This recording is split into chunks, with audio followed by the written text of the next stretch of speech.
everyone, welcome back to my channel. This is Heidi from My Reading Life, and I'm here to film a recent reads video. So April is over and May is upon us, and I would like to sort of wrap up my reading for the month of April.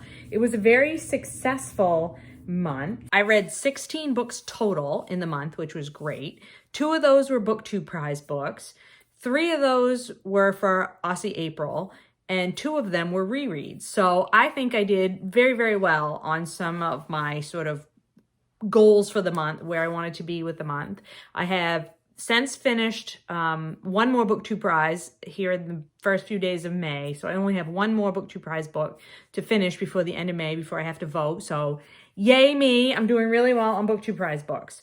So I want to just talk about the few books that I haven't yet wrapped up on my channel that I read during the month of April, and just tell you about them and what I thought of them. So first of all, I finished my reread of Ducks Newburyport by Lucy Ellman. This was a book that was all over BookTube like 2 years ago, maybe 3 years ago, I think 2019, before the pandemic. And I read this physical copy of this book back then. And I've been listening to this as a reread on audiobook for the last 3 or 4 months. I've had a lot of insomnia, and this book has kept me company through those bouts of insomnia.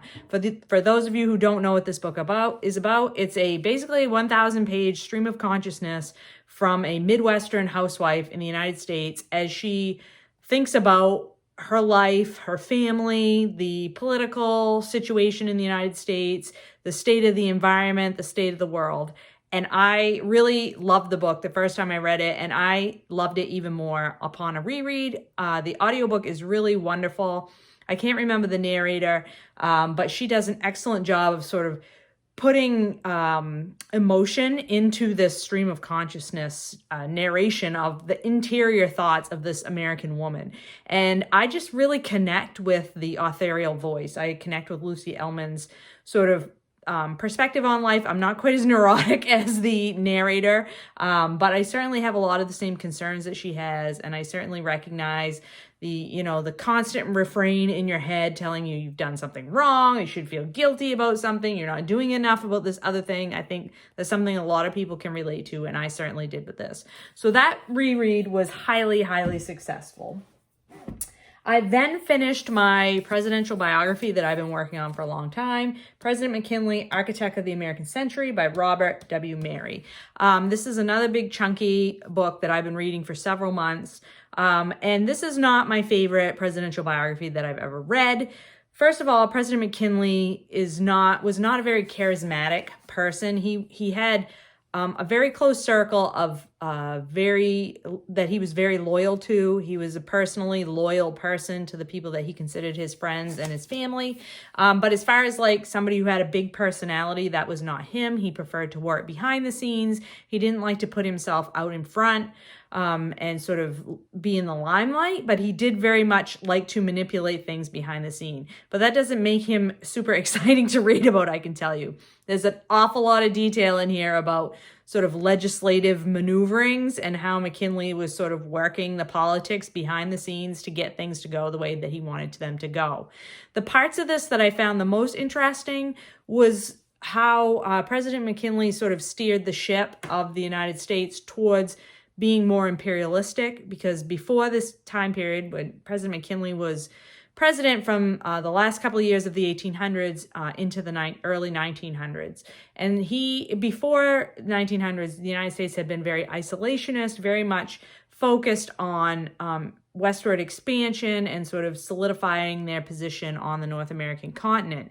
After McKinley, and starting with McKinley, we start to focus outward on the rest of the world and trying to position the United States to be a world power. And in doing so, we fall victim to the imperialist sort of way of the world that was happening at that time. So this book details our involvement in wresting Cuba and Puerto Rico and the Philippines from Spain, and our sort of occupation of those places and how that all happened. I found that to be very interesting. And so those were the pieces that and of course, our annexation of Hawaii also happened during McKinley's presidency. So all of that was very, very interesting to me because it sort of sets the stage for what is to come with the United States in the coming century. But this whole great big book, and we spend like maybe 10 pages on McKinley's assassination. That was very, very disappointing to me. So I can't really recommend this one. I mean, it's highly detailed. You will learn a lot about President McKinley. He had a very interesting relationship with his wife, who was a person who suffered from chronic illness, and he was very devoted to her. And that was certainly not the norm in this particular time period for a husband to be so devoted to his wife. I have to appreciate that about him. But President McKinley, yeah, not the most interesting president, I have to say.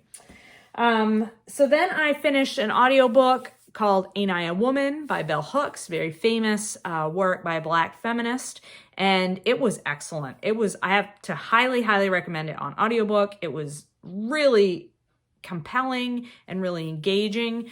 It is quite academic in its tone, so this isn't written for the popular audience. This is very much a history and a analysis of the feminist movement in the United States. So Bell Hooks talks about, in this particular book of hers, she's written many books, but in Anaya Woman, she details the lot of the Black woman in the United States from slavery and from the formation of the United States and through slavery, and then all the way into the 1970s in the United States. And it's super enraging and also just really, really enlightening. I learned a lot from this book, a lot that even though I feel like I've been reading a lot of anti-racist and a lot of feminist texts in the last couple of years, like this book is very foundational, I believe. And so if you're really wanting to understand the foundations of Black feminism and sort of anti-racism, like you can't do better than to read this book by Bell Hooks, I think. So that one, I was really pleased to have read it.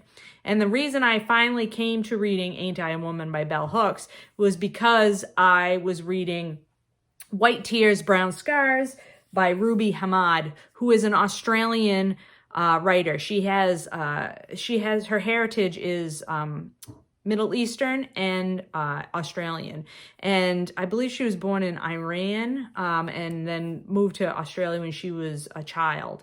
And so she has this sort of dual background in history, and she's been writing, being a journalist and writing in Australian media for many years. And in this book, White Tears, Brown Scars, she's talking about how white women specifically use their position in society, in Western-based society, to keep Black women in their place and to maintain their own privileged position. And so Ruby Hamad is really talking about the hierarchy of the races in the world, but specifically how white women are sort of using their position to make sure Black women can't make progress towards equality. And so I was listening to that on audiobook as well, and she kept referencing Bell Hooks' Anaya Woman. So I was like, well, no time like the present. Why don't I read them both in tandem? And that was a really excellent choice. I would definitely recommend doing that because I think they dovetail so nicely and really Bell Hooks provides the foundation, and then Ruby Hamad is talking about what's happening today. What is the current status for Black women in the world today, and how white women who say that they are feminists are not really trying to get equality for all women. They're trying to maintain their own positions of power and privilege, and to be on a equal footing with white men. Rather than bringing everybody up so that everybody's on an equal playing field, white women seem to be more interested in making sure that they have the same privileges white men have. And so in doing that, you are consciously or maybe subconsciously, but either way, the end result is you're keeping other people in a subordinate position. And Ruby Hamad really uses lots of examples. She talks about how current technology makes this problem even worse.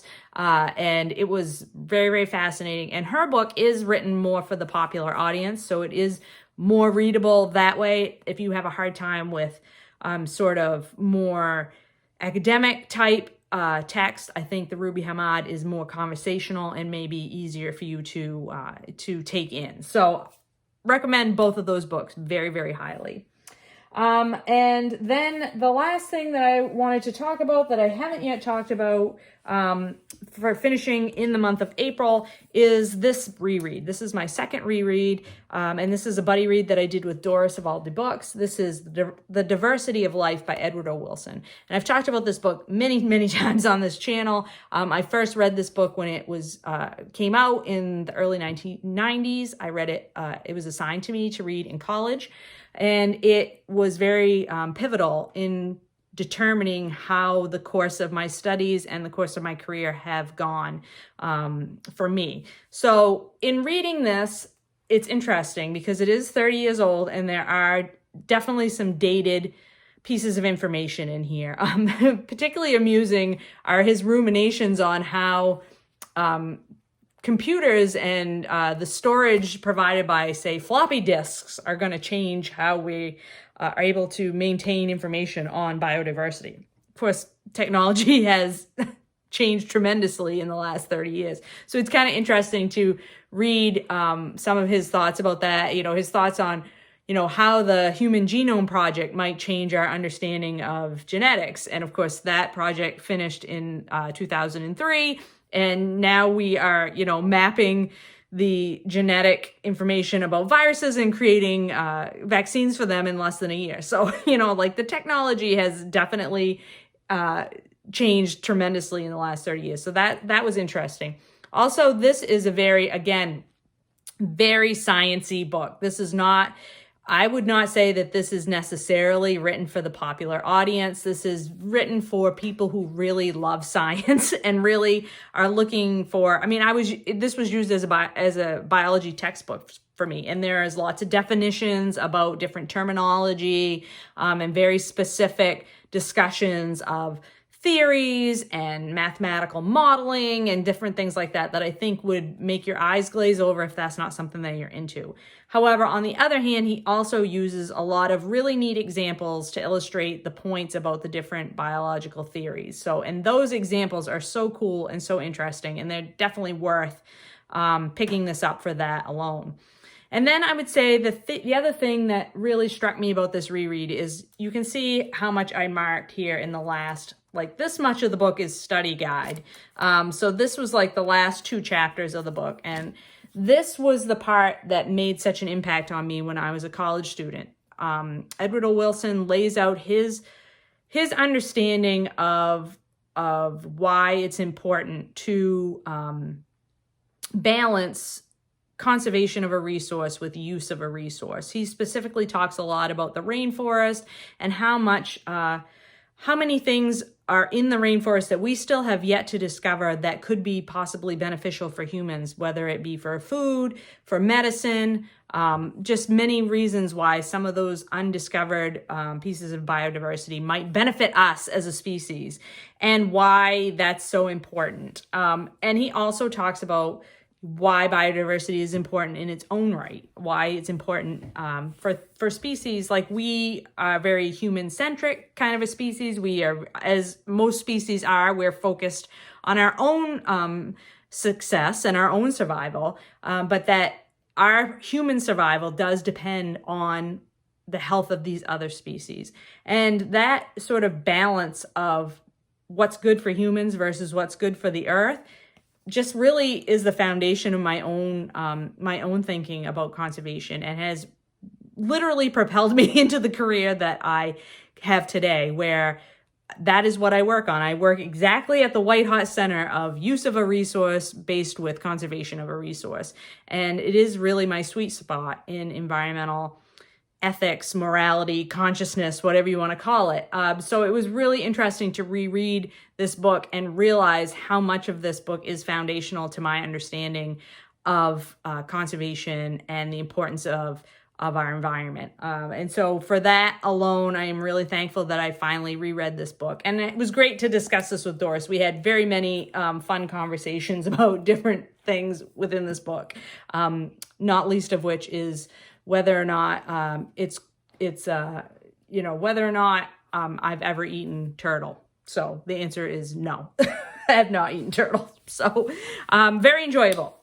Anyway, lots of great books read in the month of April. Of course, May is Springathon, and I've already started on a book from my TBR for that. So I'm very excited to continue on into the month of May with some awesome books that I will be back to talk to you about another time. I hope you're all doing well and finding some great books to read, and I will talk to you later.